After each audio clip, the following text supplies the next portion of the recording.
Good morning, everyone. Thank you so much for joining us at the second annual Open Banking Summit. A lot has changed in the last year since we last hosted this event, so we're really excited.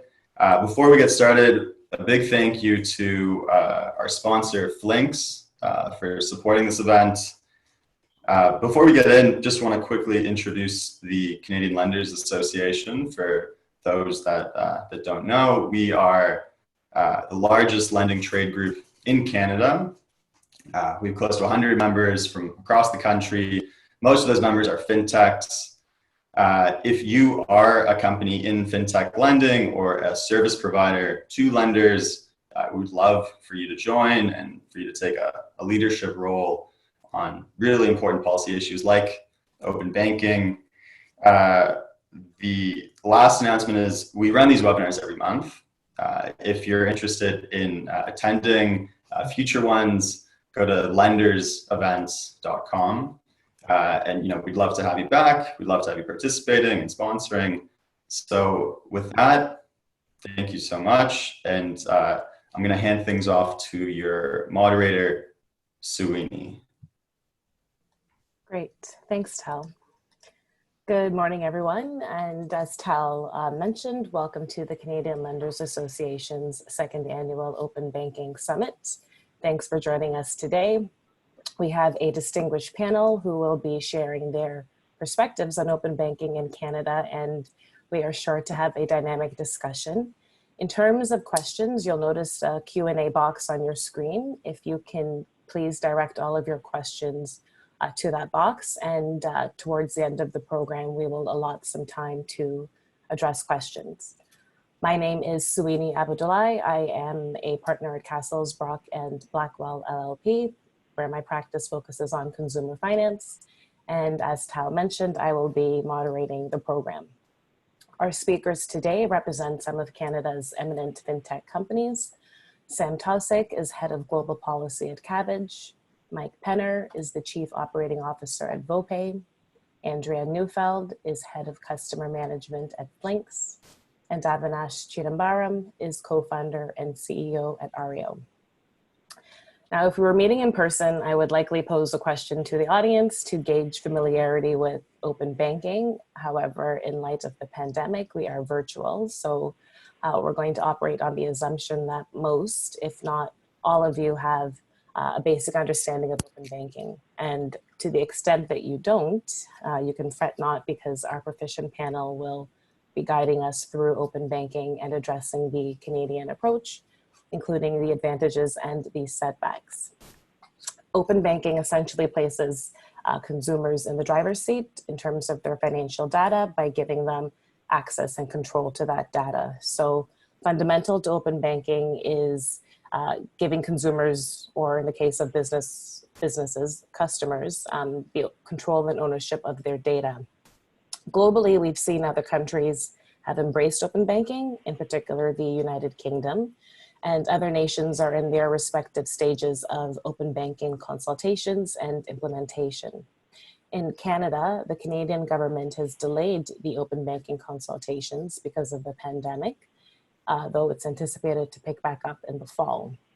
So there have been some concerns expressed regarding this setback in the delay in implementing a regulatory framework in Canada, which brings us to our discussion today.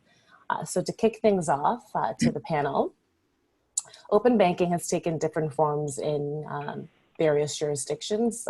Some have a direct regulatory requirement, so it's a government-led approach versus an industry-led approach. Why is open banking needed in Canada? And in your view, what is a made in Canada approach to developing the framework?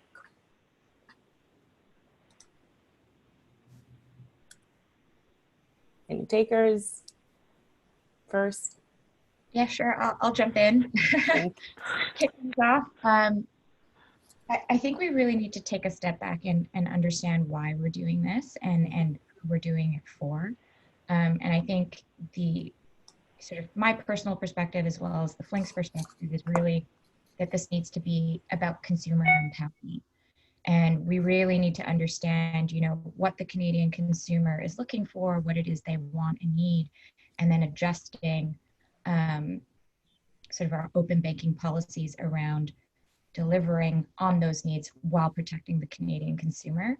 I think we've gotten really bogged down in the who's leading this. Is it the government? Is it industry? And I just really think that it's important that we drive the conversation to always keep the consumer in mind and at the forefront of the discussion. Yeah, I mean, I'll jump in and echo that. So first, I think to some extent, you can make the argument that open banking is already in Canada. The reality is that people are in droves using services like Flinks to hand their personal data over to another service in order to get something from them. So whether it is logging into Flinks to give access to a lender so that they can make a decision in minutes, it's already happening, and it's happening in huge amounts. So there's no debate that consumers already feel like they own that data. Like, I went to the store and I made the purchase, and I'm deciding to give that information over to a lender so that they can, you know, allow me to finance my next iPhone or whatever that is. I also think that in the Canadian framework, we're sort of talking about what's a Canadian framework, when we can just look across the pond, and it's already been 12 years that they've been working on a framework over there around things like account aggregation, or the AISP model, or the payment information or initiation model, where we say, I want a third party to be able to enable a payment. In both those scenarios, like, we have a ton of information that we can learn from other jurisdictions that have already made progress in that space. And the reality is that making that progress has enabled organizations like Revolut or Monza and Starlink, like big, you know, fintechs, to actually flourish because they're not paying a tax to access a system that is largely controlled by a few players with, you know, risk and other issues that keep propping up. We have a lot of things that we can learn from people who've already implemented that. And the reason that we need open banking is because that actually allows us to start building, you know, Canadian institutions that can compete and provide the kind of services that consumers are expecting. So imagine if like you were a telco and you had only dial-up, and you go, well, I'm really worried about the investment. I'm going to spend tons of money, so I better not do this open standard called the internet. And you guys will just have to do with whatever us as a telco have decided you should be able to access, because, man, it's so expensive. If we didn't have an open standard, you wouldn't actually have institutions building the infrastructure that allows us to then have very innovative companies built on top of that. And that's really what we're saying. We're saying the regulators, like, you don't like, there's a lot you can learn from what's already in market. Please help us implement a standard so that we can all access the information that customers are already giving us, and do the payment instructions that customers are already telling us to do, without the, you know, ridiculous overhead of ancient old technologies like card swipe infrastructure. I'll let someone else jump in. Go ahead. That's absolutely right, Avinash. And so I just want to give a little bit of a global perspective. So I run global policy for Kabbage, amongst other hats and roles. But I have this distinct privilege of being able to participate in and monitor open banking in multiple jurisdictions around the world. And I'm often reminded of the two countries where the only times I've stepped off the plane and literally been welcomed by a billboard in the airport that says something to the effect of "Welcome fintechers" is Singapore and in Canada. And I think that speaks quite a bit to the competitive industry swirl around this. But more often than not, the customer, the consumer, is actually left out of the conversation here. And what has made open banking jurisdictions that have done it successfully, that put a successful framework in place, is that the core of the product, the actual utility, and at Kabbage we say, let the bakers bake, implying we'll take care of the rest. The utility of the product is at the center of that framework and the center of the debate. And that's super important. I think all too often we get into these rooms and these dialogues with regulators and policymakers and industry and banks and fintechs and other digital app companies and data aggregators, and we lose sight of what we're actually building towards here. And what we're building towards here is much more of a flexible and financial freedom for our customers, for our consumers, for our small business owners. Now, how do you translate that into a Canadian jurisdiction? Well, we love the concept abroad, or globally rather, of some sort of interoperability tech standard. But at the end of the day, the implementation, the framework has to be responsive to local customer tastes and preferences. And tastes and preferences, when we're driving in this direction of data rights and data authentication and data sharing, is fundamentally built on some assumptions of the local regime. And I think Canada is actually very well placed with fairly strong data privacy and data security laws to create a foundation for open banking and take off that is uniquely Canadian, uniquely responding to the consumer tastes and preferences, yet able to compete on a worldwide basis and have interoperability. So I'm rather bullish, despite some of the delays, on where this conversation is going. And I see quite a few attendees here that can help drive this. So thanks for joining us. Yeah, no, and I think I'll kind of drive this home. Open banking has been in the past few years, it gets talked about as if it's something that's happening on the side and we have to let it happen or not let it happen, or the government encourages it to happen, and there's this periphery activity. And I think really what we have to kind of come to terms with is that this is part of a systemic change that's happening. We have a converged stack. You know, just like what was referred to the telecom, you know, go back 20 years ago and all of a sudden, you know, we had IP sitting on top and we had new applications. And so we have this converged stack, and the data aggregator is a critical part of it. The different companies that are providing and serving different consumers are necessary, because right now, the legacy system, and let's take us to where we are right now with the pandemic. You know, what we've got here is we have a legacy system in Canada that has worked very well. Okay. You know, we all know that if we have to pay somebody, we can get a check, we can go to the local branch, the check is cash, and the system kind of works. And we don't feel the pain, but now we feel the pain. You know, we've stress tested it in one fell swoop, and we're seeing where all the issues are, where the inefficiencies. My local branch here just got shut down, so how do I deal with that? So now we're at a point in time where I think that as a country, and as for policymakers and for the legacy providers and the fintechs, we have to come together and we have to say, listen, this has to happen now, because it's the only way that we can drive forward. I think economically, it's the only way we can be competitive, because what happens in a situation like this is that now the economics matter. I mean, we see, I mean, take for example, in the payment space, I mean, we do $4 trillion of checks in Canada a year. You know, it's 40% of the value of all payments. That's a huge economic hit that has now been dramatically affected. How do we automate that? How do we lend that money? How do we get that money into people's hands? And that can only happen in this new converged stack. And that's the, you know, where you have the legacy system that is interactive with the data aggregator, which essentially provides the data, which kind of lubricates the system. And then you have companies like Kabbage and Ario and others that essentially meet specific needs of customers. And this is the way that we have to drive our economy forward. We have a new future and we have to deal with it. I think from a regulatory point of view, the challenge that we have in Canada is that we have a very binary system. You're either a bank or you're not. And we have to address that. We have to look at our system now and say, how do we look at the different players involved? They are critical.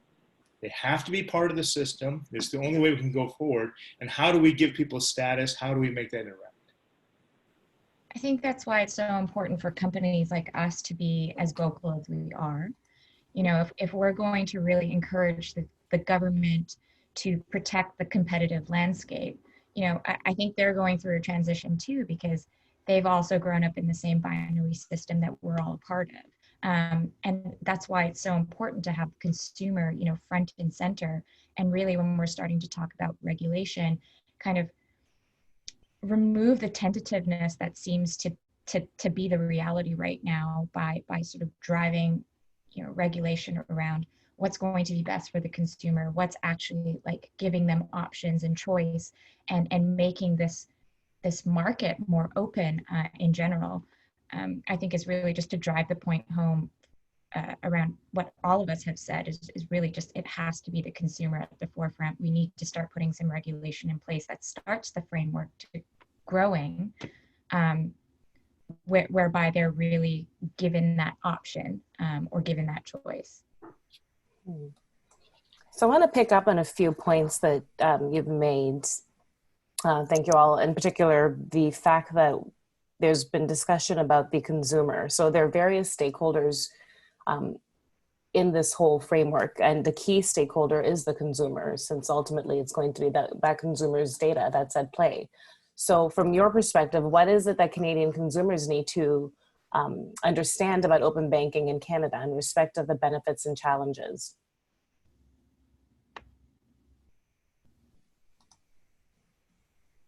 I think open banking, there's two elements to it for the consumer. One is obviously the concern or the risk that it may pose, and what is the benefit. And I think with the current situation, I think the benefits and the needs are becoming amplified. So, for example, if I have 5 bank accounts across 4 institutions, I'm getting hit with charges of overdraft and different things like that. I can't take the power of a consolidated view.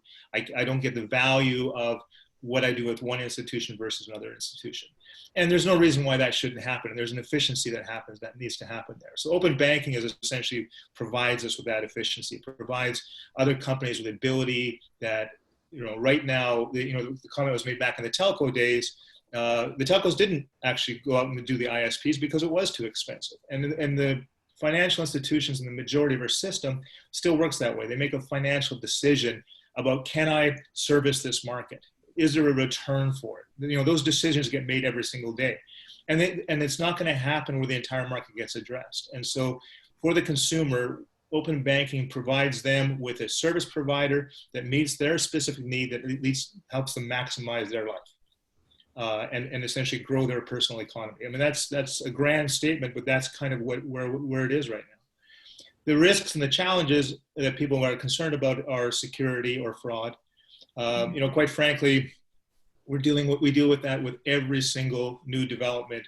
It's a war constantly. The new technologies, new systems get released, fraud comes out, and we all come across different types of fraud. We have check fraud, we have ATM fraud, we have credit card fraud. So fraud is something that everybody has to work on. Open banking actually reduces fraud. It opens some exposure that we deal with in terms of we have to address data, privacy, things like that. But at the end of the day, everything is driving forward to essentially make people's lives better. That's the whole point.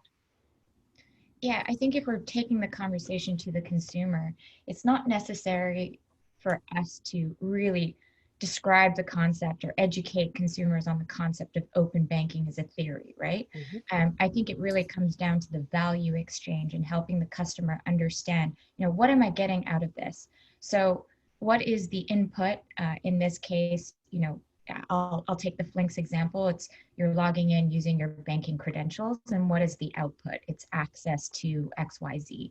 And I think to your point, Mike, the educational element is this is the same interaction or the same transaction that you're doing when you're banking with a credit card or when you're doing online banking or paying through Interact, for example.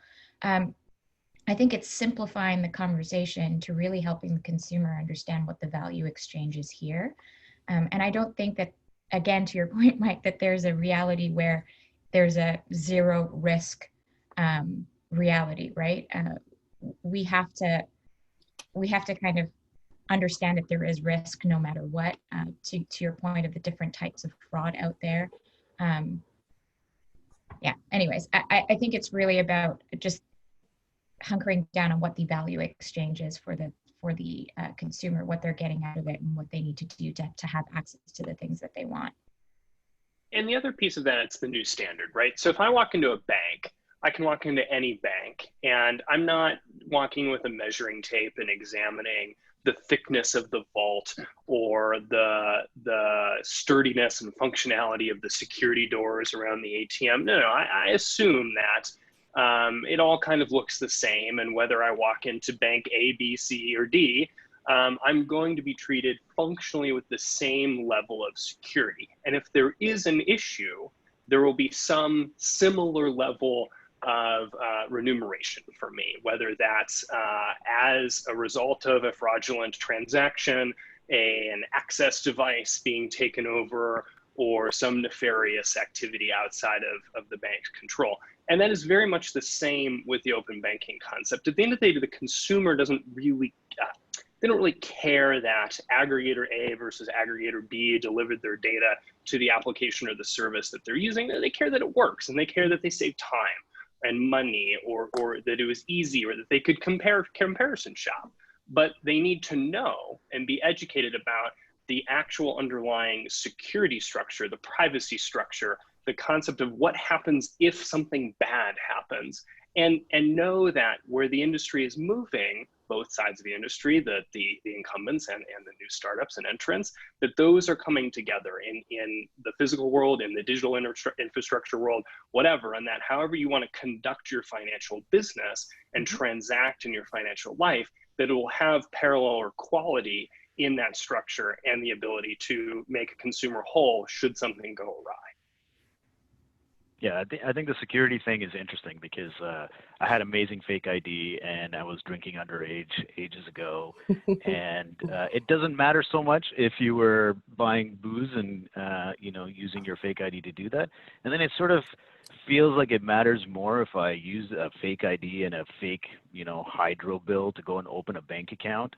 And then, you know, enable like e-transfer fraud, which was one of the vectors, like someone would transfer it to a fake account and then, you know, people would walk out with the money.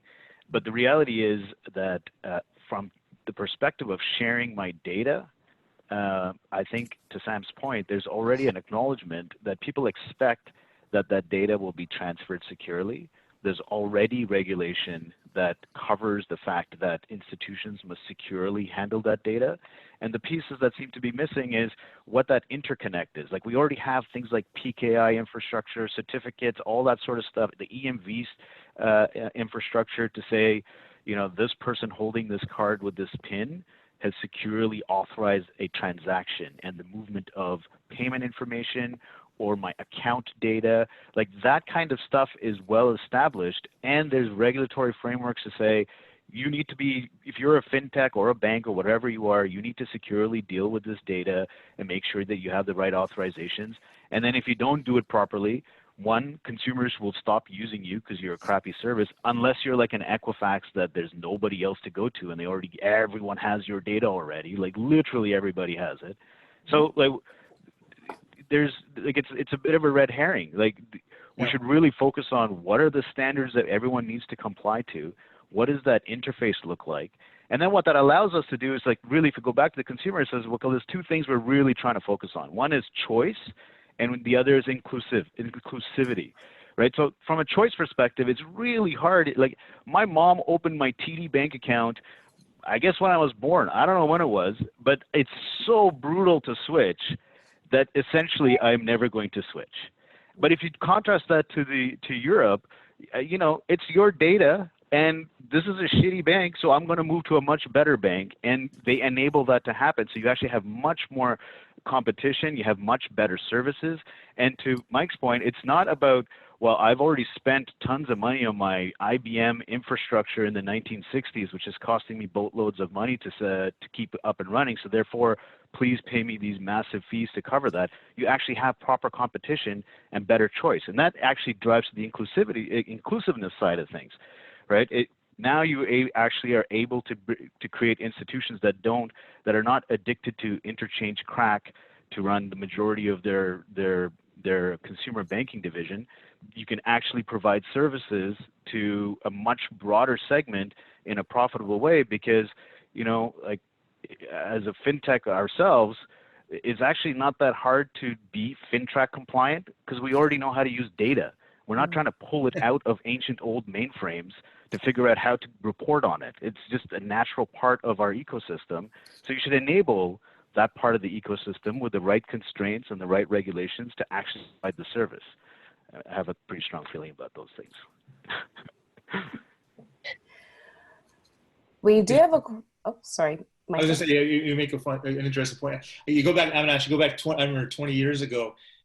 I think people forget, and you're right, Sam. And we didn't think about if you went to a restaurant or a bar, essentially, and you gave your credit card, first of all, you gave it and you put it behind the bar and you forgot about it. Secondly, that credit card machine took a dump of everybody's credit card, handed it off to the bartender, who at the end of the night, after he'd been up till 4 in the morning, would go and run all the numbers through and send them back to the credit card company. So, we've evolved so much, and we don't even think about that. And I think the sophistication and the standards and the policies that have been built around the technology today is there. And I think going to the kind of government policy point of view, and I think the Canadian government is working that way. I think we need to speed up, but we need to recognize that. We have to acknowledge that, and we have to recognize that each one of the players is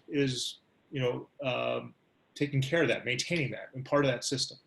Mm-hmm. Yeah, but we should also not be constrained by this ancient old technology, Absolutely. right? Like if you're going to land in Shanghai or something and you walk outside, there's actually no way to pay for anything unless you have the WeChat app. And people are like, why? Why did that happen? Well, that happened because they didn't need to go through the pain of implementing, the credit schemes and trying to connect all these merchants with banks through dial-up connections. They didn't have this, old infrastructure that they built on top of, and then need to find a business case to keep in order to continue to evolve their model. Like they basically, just like in India, they with their regulatory framework, they said, we're going to create this thing called Aadhaar, and we're going to create some standards, and it has nothing to do with this other stuff. It's a new model. This is how you connect to this new model to enable these new use cases. So we have lots of examples in which we should take from for the Canadian model, and I would really encourage that we all advocate for that.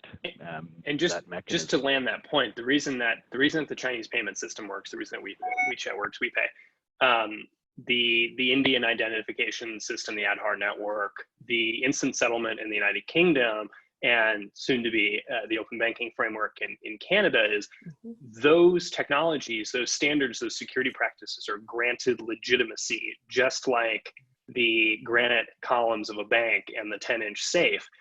Consumers can develop the trust, and there is some education on the provider, but they can develop the trust that Flinks has the 10-inch, 12-inch, whatever steel, iron reinforced safe in a digital concept if it is supported by the government and legitimized by the government through the appropriate process. That does include the end customer's voice. Mm-hmm. Yeah, and what's happening now, and certainly like the part that VoPay is, what we're focusing on, and I go back to the stack, is we have a legacy system that exists, and the only way that this is going to move forward is if we have some companies that essentially do the layer in between. So we go back to the telecom stack, and you had a voice network, and then you essentially had to have an MPLS data network, and then you had to convert that to IP. And it wasn't until all those things could successfully interact, but other third parties had to play that role. So Cisco became Cisco because they came in and they provided that box that sat on top of the legacy network. And that enabled the software and the internet companies to flourish, and that which later, led to the iPhone, all kind of stuff. And finance needs to have that system. And I think we need to address it very, very quickly, because the easier that we have access to the financial data that's in the legacy systems, the more companies can come and create useful products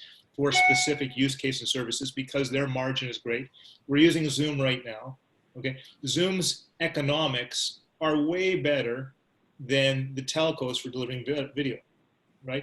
And if the telco couldn't do this, because they would have to make more money. And so therefore it wouldn't happen. But Zoom doesn't need to make as much money. $100 million or $1 billion of revenue is a lot better than for them. So we have to have this system that allows other companies to do creative things and allows companies to meet the consumer needs. And this is where I do think that the regulatory environment has to get very, very quick. And as you were saying, Sam, there has to be that acknowledgement. There has to be that recognition of these are important players in our system. We cannot wait. And I think let's go back to our current situation. We can't wait anymore for the existing system to catch up. We can't wait for innovation centers to create an API that's going to connect everybody in the world. You know, we can't wait for that. We have to recognize the system, what's happening in other countries. And you go to other places like in Africa, where, you know, the level of innovation in fintech is extraordinary. I mean, I spent a year and a half working with the telcos there, and you've got, you know, credit scores that are being run off of telco data that allows money to get lent out to people that didn't have bank accounts a little while ago. And I think now in Canada, with the cost and the structure and the economic hit we're taking and how people's lives are affected, those price points matter. And we need to create a system that's going to deliver that. Plus, as Sam was pointing out before, we have an opportunity in Canada to become a leader at this. And I think we have to do it aggressively. I think one of the problems that we're facing in Canada is that we haven't really articulated our why. Why are we doing this? Why do we need open banking? You know, and then the second step from there is how will it benefit the consumer and thereby, by extension, the market. I mean, if we look at the other examples of open banking, how they've been applied in the UK, it was really sort of to protect that competitive landscape. And also to hold the financial market accountable. And then if you're looking at Australia, for example, it's really this idea of pushing productivity and kind of jump-starting the market. And we have this inertia in Canada, I think, having gotten so used to this binary system that it's kind of like, why break something that's working? And so when we have the conversation at Flinks, you know, we're really looking from the consumer lens and how that's changing every day. And I think that's more apparent than ever right now, given the current economic situation, kind of this new normal that everybody talks about but doesn't really know what it means.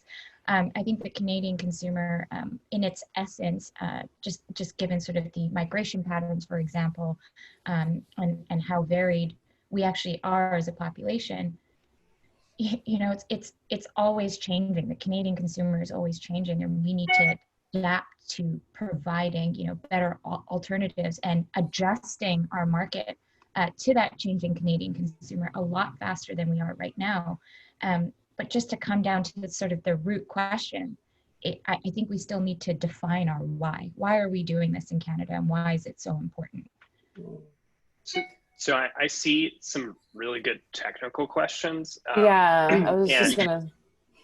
And if I can pick two of them up really quick at the same time, actually. So Peter and Alan, Peter's asking about, is there an application of blockchain? And Alan's asking about where does the liability ultimately lie? Just to jump real down in the technical weeds really quick, hitting on two great points, particularly the liability question is one of the largest, 500 pound, 10,000 pound, whatever elephants in the room for pretty much every jurisdiction, every market, is in the event of something goes awry, who ultimately holds the bag to make the consumer whole? Great question. And ultimately, that's an open debate. Many jurisdictions have approached this in a couple of different ways, but kind of the best path forward that we've seen is you have to have a system that can trace back to the ultimate holder of the data, and basically where was the data last sitting and who was responsible for that data when an event, whatever that event may have been, occurred.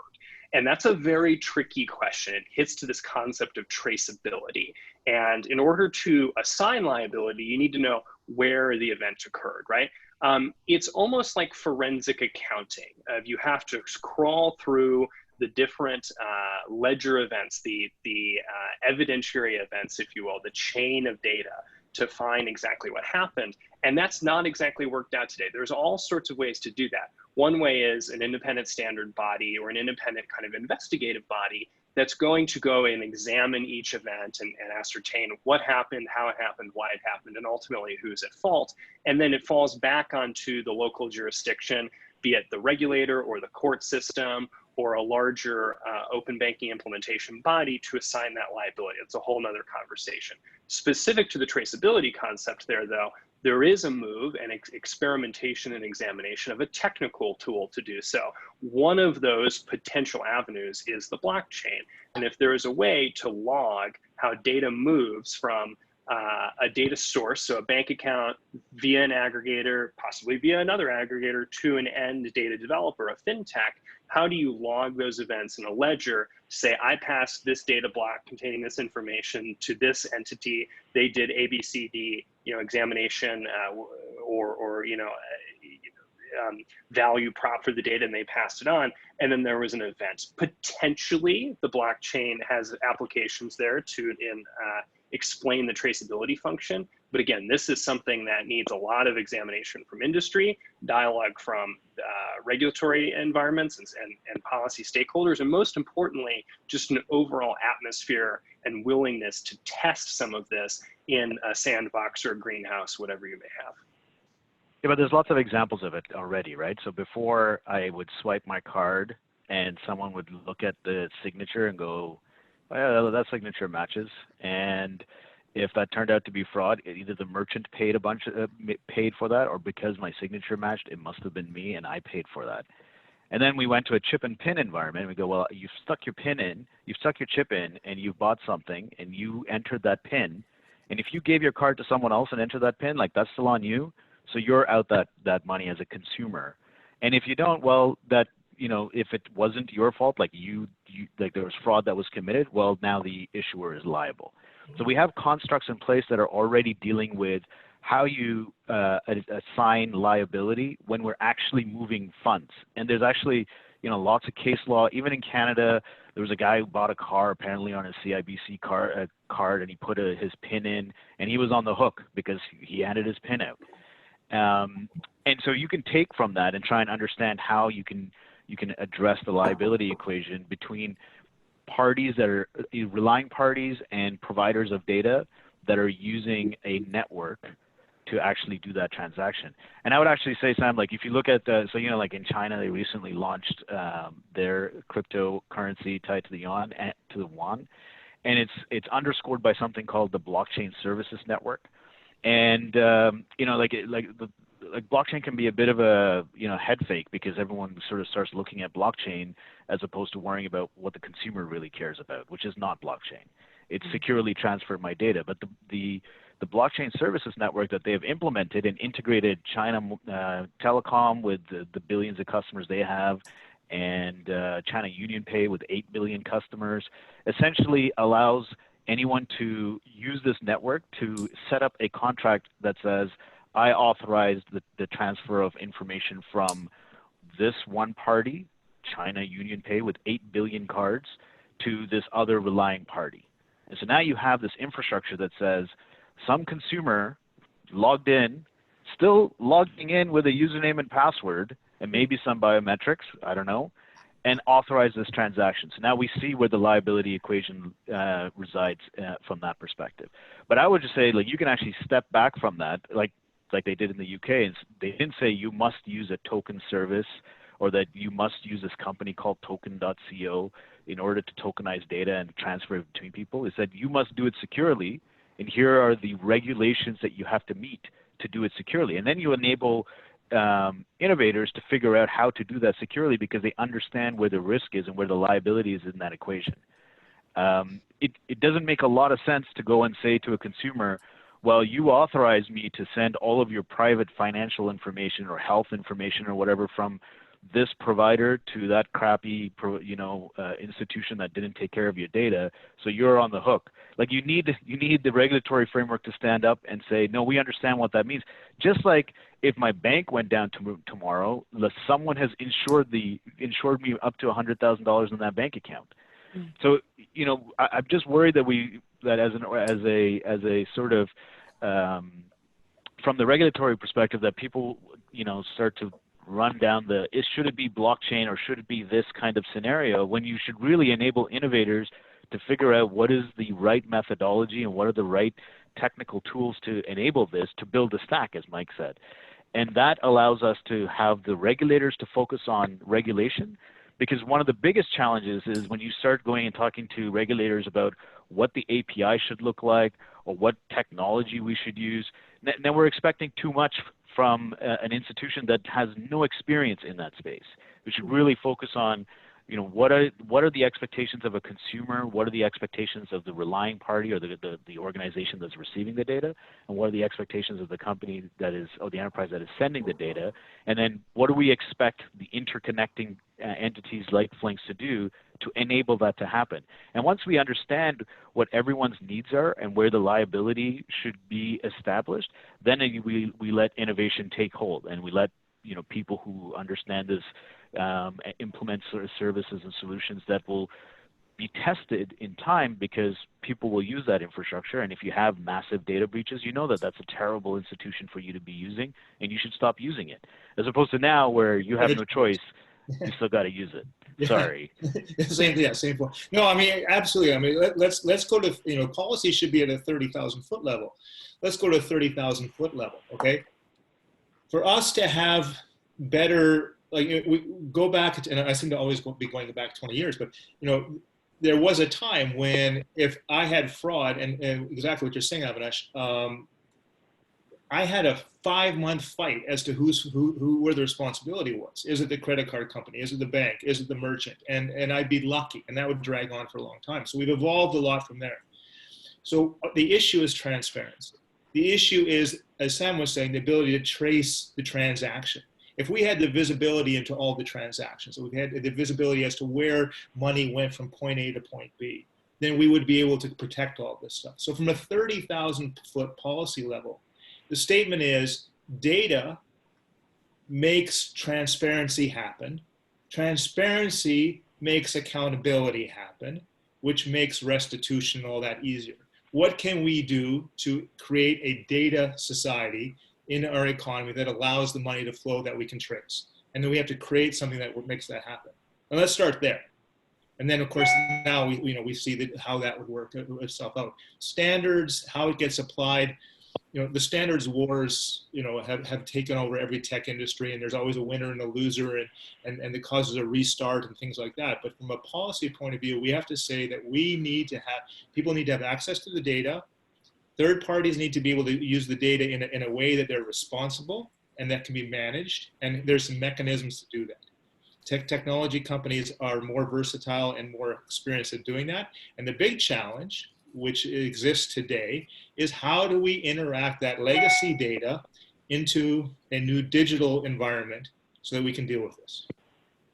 I think that's why it's so important, again, that companies like us really, really help articulate the why. And we're at a really interesting time, I think, in Canada, where there's been some changes, and this is answering some of the questions, Suhuyini, that have been submitted, is kind of what does this change mean for Canada? And I think it's fingers crossed, it's a great opportunity that we can actually usher in some new thinking that's really focused on driving innovation, right? I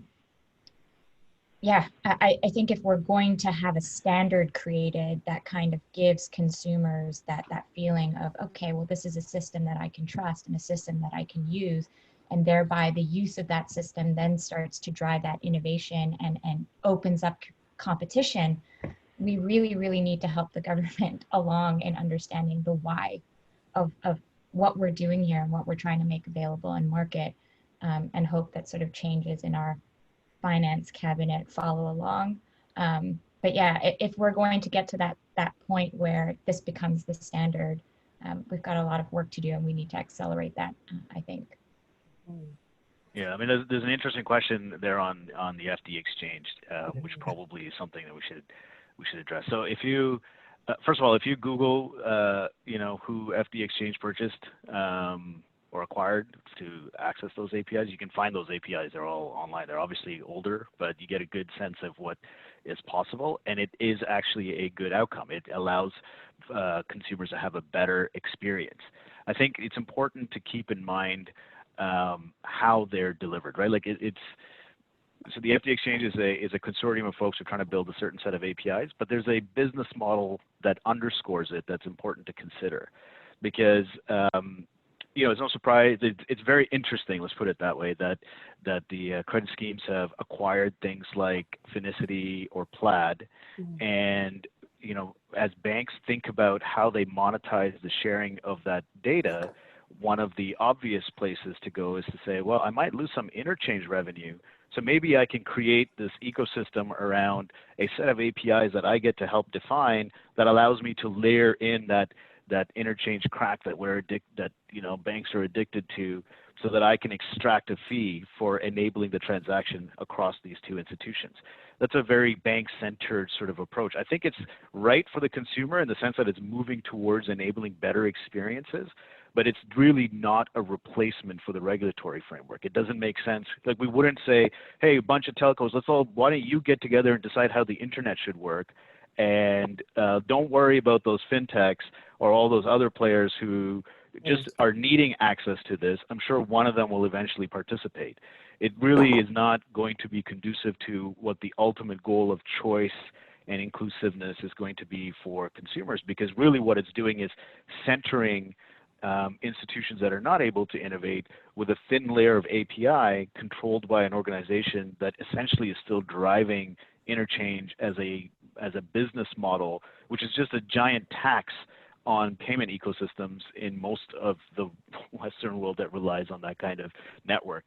In the end, you don't need to replicate the payment network business case and business model, because you kind of have the internet that's already connecting all these institutions together. What you really need to do is define how do you securely interoperate and exchange data, and then enable that to come to market, as opposed to saying, well, we already invested 50 years ago on this thing that we're addicted to from our retail banking business, so let's just make that the new thing. Because you're not going to be able to address the core value of choice and inclusiveness. I'd like to come back to, there's been a lot of reference to the legacy systems and the financial institutions, but I see that we've got a couple of questions regarding Minister Morneau's resignation and what that means for open banking. So in addition to his resignation, in terms of your remarks, there's also potential that there may be a federal election called in the fall.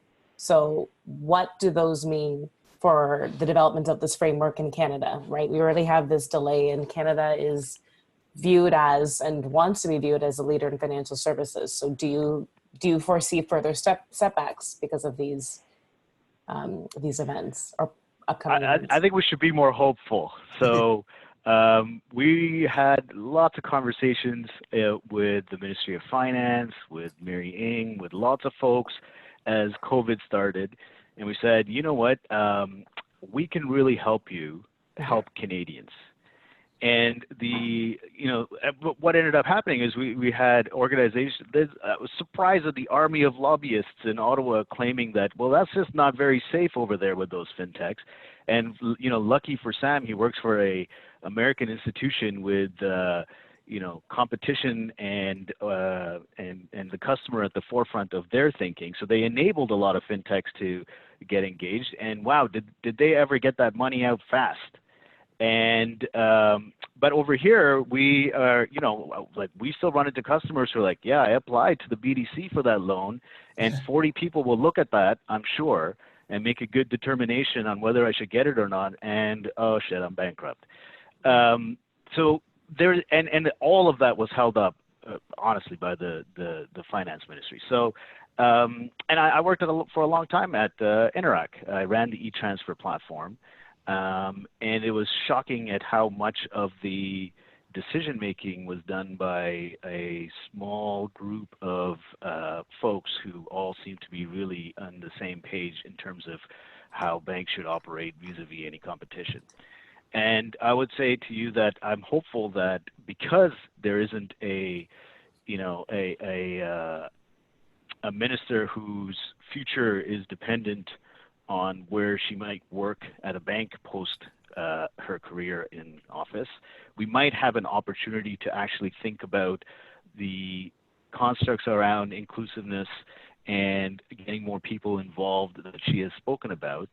And I'm hopeful that what that allows us to do is to have a broader set of participants, not just the folks who are at Payments Canada who happen to all be previously from banks, or organizations that largely seem to have directors that were previously at banks, maybe we can have a more inclusive conversation, including both consumers, small businesses, fintechs, and banks, to understand what is the actual thing we're trying to accomplish, and how can the government actually help the vast majority of people and small businesses by pushing for the regulations that actually will enable that to come to market. So I think at some point we need to sort of stop and say, yeah, the banks are complaining that it'll cost $10 billion to implement open banking in Canada. And the answer is, oh, here's Interact. It'll only cost us $1 billion now. But don't worry, there'll be no innovation and no choice. I think we should actually look at the UK market, and they had the exact same argument 12 years ago. And they said, fine, you can have 10 years to build this stuff out. And please don't complain about it because you're making bucket loads of cash. But we're still going to go and drive some innovation in the market. So I would say to you that I'm quite hopeful that it's not the same old guys having the same conversation around the same table, paid by the same people, and we can have a more open conversation, a more inclusive conversation. So, I mean, that's the nice way to put it. I said there'd be a dynamic discussion, so. I guess I'm hopeful because of the context. We have a new minister coming in that is coming into a framework of crisis, quite frankly. I mean, of economic challenges, and the issues front and center for this minister is going to be, how do I get people working? How do I get money flow? How do I get money to people as fast as they possibly can? How do I get that moving around? And so hopefully this situation has created unfortunately such a crisis that the solution is going to be something that they dust off that's been in the back burner and put in the front and say, hey, this is something that we can do. We can mobilize this. We can get this going, because here has been a solution that's been sitting in the back room for quite a while, and let's get it going because it's worked very well in other places. And again, Canada, we have Shopify, we've done well, sporadically well in the technology space. We have the infrastructure, and we should be a leader. And quite frankly, oil prices and all those legacy type businesses, this is a time when we have to mobilize. And I don't think it's too grand a statement to say that open banking, data, new financial systems are the only way that we can do this.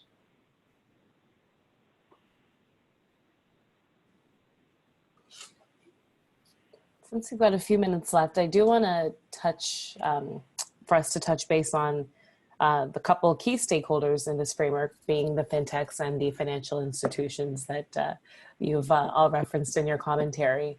So, I mean, from the consumer perspective, consumers have largely trusted the banks with their financial data, right? They've established these relationships, these historical relationships. In terms of developing this framework here in Canada, would you say it's key, though, that the fintechs and the banks need to work together in partnership? And what does that look like?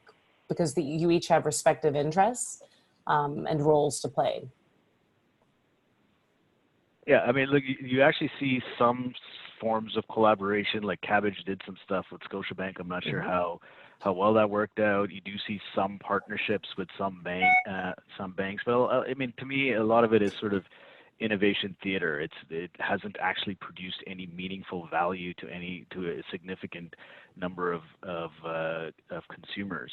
And traditionally, fintechs have sort of gone after the market that has been left alone because it's not profitable enough for most financial institutions.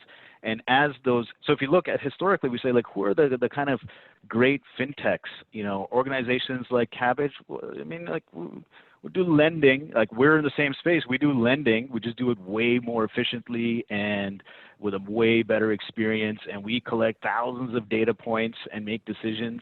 And we don't just look at an Equifax report that was updated 2 years ago. And so we provide a much better solution, but we're largely improving on a service and delivering it to customers who basically don't get any service from financial institutions. But that's starting to change now because some of these organizations, it's the same with like, Stripe was dealing with customers that no acquirer wanted to talk to.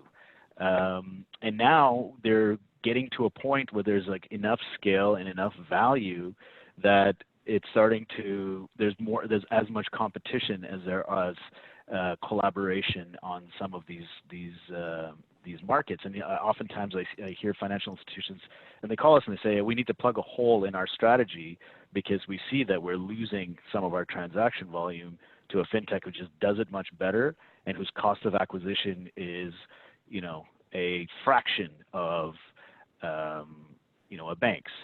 And so I think it's important that as we start to, discuss where we think the market is going, we can't let that competitive element, violate the principles that we want to use to build regulatory frameworks on or to build regulation on. So I think it's important that as the different stakeholders come together, we really keep in mind like what are the principles for the consumer that we're trying to address, and what is the right way for us to address that from a security and interoperability standpoint, and then have those institutions work together from that perspective. Places where it's much more successful, like in Europe where they have the Payment Institute, which is independent of these stakeholders, and they understand that this is the value we're trying to deliver for. It's not, a primarily banking-oriented institution like Payments Canada that does settlement for everybody that's now going to take the mantle. It's obviously a flawed approach. Or the same thing with organizations like in India. That will actually allow for real innovation to happen, as opposed to a very constrained model. If we think to ourselves, well, we better not, some of these things are too big to fail, or they're current champions of Canadian industry. Oh, what would happen if we have another, BlackBerry? I worked at BlackBerry, and so therefore let's not do something that's going to challenge them. I think it's really important to focus on what's going to enable new champions to exist in our market, and allow them to, also flourish. Thanks. We're out of time, so I want to throw it to Andrea, Mike, and Sam for your brief insights on that.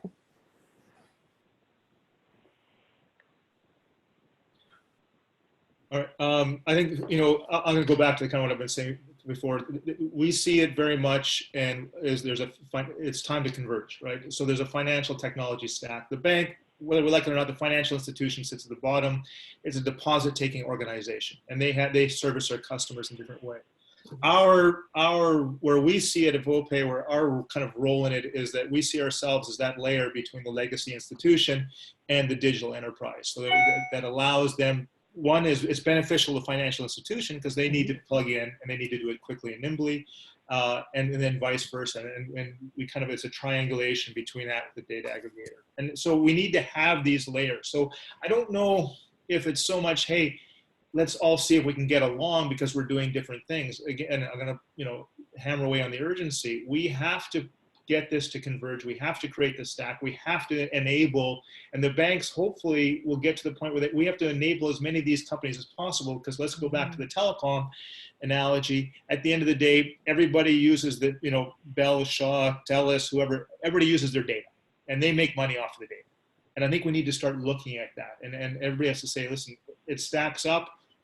It grows the economy. The Canadian economy needs this to happen. Let's drive it forward and make sure all the players are properly represented and supported.